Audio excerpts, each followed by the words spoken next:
श्री डोंगरे जी महाराज कहते हैं, वासना जगती है अज्ञान से। शरीर का सुख मेरा सुख है, ऐसा अज्ञान से वासना जागृत होती है। परमात्मा का ज्ञान हो तब तक वासनाओं का नाश होता नहीं। वासना से पाप होता है, पाप का मूल है अज्ञान। अज्ञान का विनाश ज्ञान से होता है। वासनाओं का विनाश करने के लिए ज्ञान की आवश्यकता है।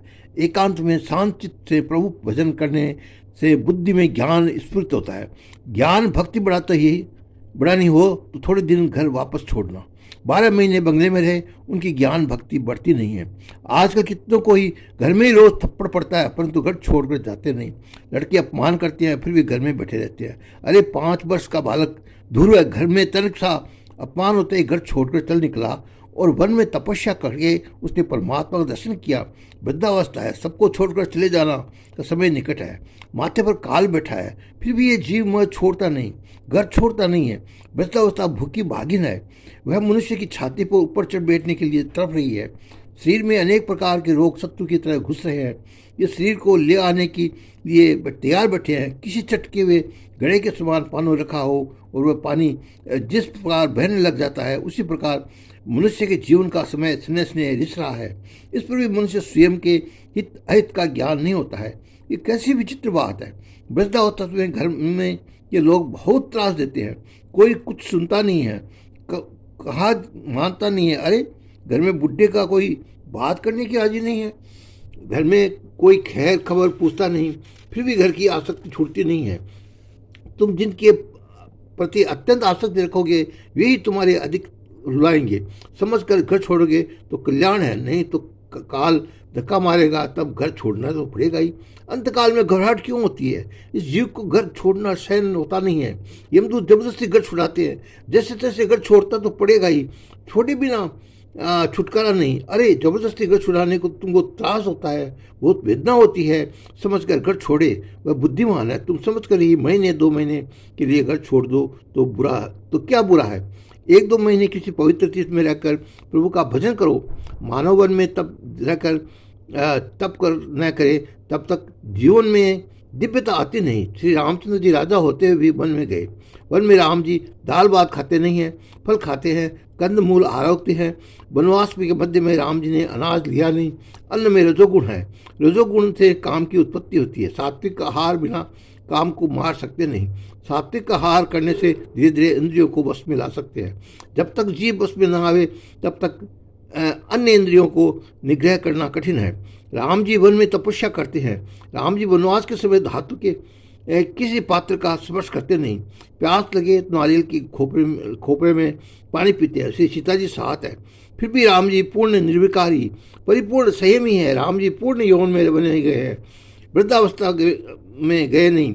बुढ़ापे में ही तीर्थ में जाकर भजन करेंगे, ऐसी बात न करो। शरीर सबल हो तभी संयम बढ़ाओ। शरीर दुर्लभ होने के पीछे संयम का कोई अर्थ नहीं है। वन में गए तब राम जी की अवस्था 26 वर्ष की थी, सीता माता की अवस्था 18 वर्ष की थी। गृहस्थ आश्रम में संयमी जीवन का आदर्श श्री राम जी ने बताया है। पहले तप किया तब राम जी राजा हुए। पहले तपस्या की तो हो मानव भोगों में सावधान रहता है। जनवास बिना जीवन में सुवास आती नहीं, वहाँ सात्विकता आती नहीं है। अरे 12 मास जंगल में रहे बिना कोई महान हुआ नहीं।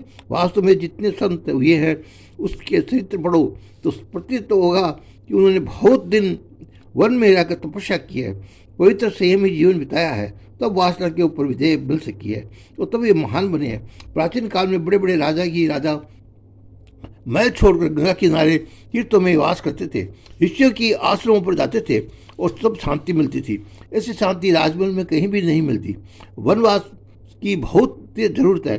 सदियों में स्त्रीलिंग पदार्थ खाने से जिस प्रकार शक्ति पूरी वर्ष टिकती है, वैसे ही एक आध मास वन में रहकर किया हुआ तब बाकी के 11 महीने के तुमको पाप करने से विमुख करता है, अन्य कांड ज्ञान देता है। वासना का विनाश करने के लिए थोड़े समय विरक्त साधुओं का संग करो, भजनानंदी महात्माओं का संग करो, सात्विक जीवन बिताओ, साधारण भोजन करो, एकांत में बैठकर प्रभु के किसी मंत्र का अनुष्ठान करो, ध्यान करो, जप करो। किसी गरीब वैष्णव को विष्णु यज्ञ करने की इच्छा हो तो वह कैसे कर सकता है? एक विष्णु यज्ञ करना हो तो 5-10 हजार खर्च हो जाते हैं। गरीब वैष्णव इतनी रकम कहाँ से लाएगा? इनके लिए अपने ऋषियों ने एक उपाय बताया।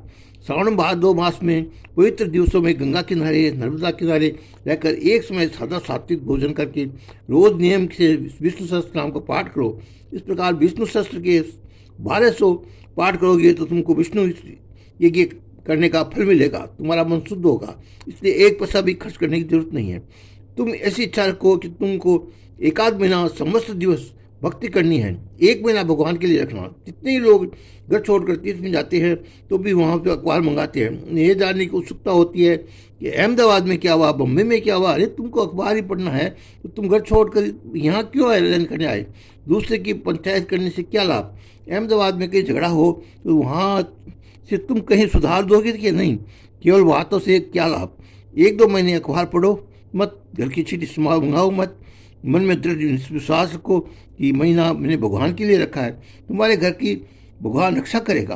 कितने लोग घर छोड़कर तीर्थों में तो जाते हैं तो वहाँ जाने के बाद उनको घर की बहुत स्मृति रहती है कि घर में लड़के क्या करते होंगे, तू राम राम कर, तू घर छोड़कर आया है फिर भी घर का स्मरण क्यों करता है? भगवान के लिए तो घर छोड़ता है, उस चिंता भगवान करते हैं।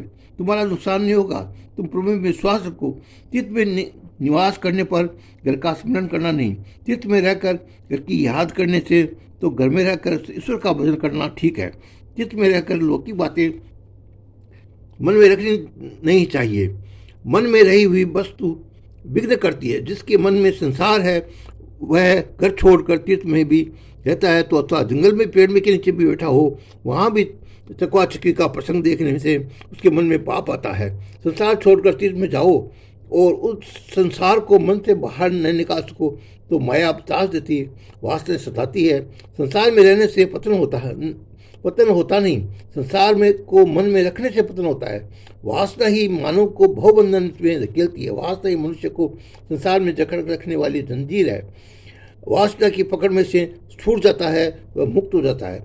वासना पर विजय प्राप्त करनी हो तो जीवन खूब सात्विक बनाओ, जीवन में तपस्या करो। जंगल में वास करोगे तो भी काम राक्षस, वासना राक्षसी मरेगी। अरण्य कांड में शूर्पणखा अर्थात वासना एवं मोह और सबरी अर्थात शुद्ध भक्ति ये दोनों मिलते हैं। भगवान मोह के ऊपर नजर डालते नहीं, शुद्ध भक्ति को देखते हैं। मोह को, वासना को बाहर धकेलो और शुद्ध भक्ति को अपनाओ। अरण्य कांड बोध कराता है कि वासनाओं का विनाश करने के लिए थोड़े दिन वन में रहने की आवश्यकता है। वन में रहकर वासनाओं का विनाश हो तो पीछे ईश्वर के साथ मित्रता होती है। ये स्वामी श्री डोगरे जी महाराज ने ये रामचरितमानस जो लिखा है उन्होंने, उसमें ये उनका प्रसंग आ रहा है। आपको अगला प्रसंग आगे सुनाऊंगा। जय सिया राम।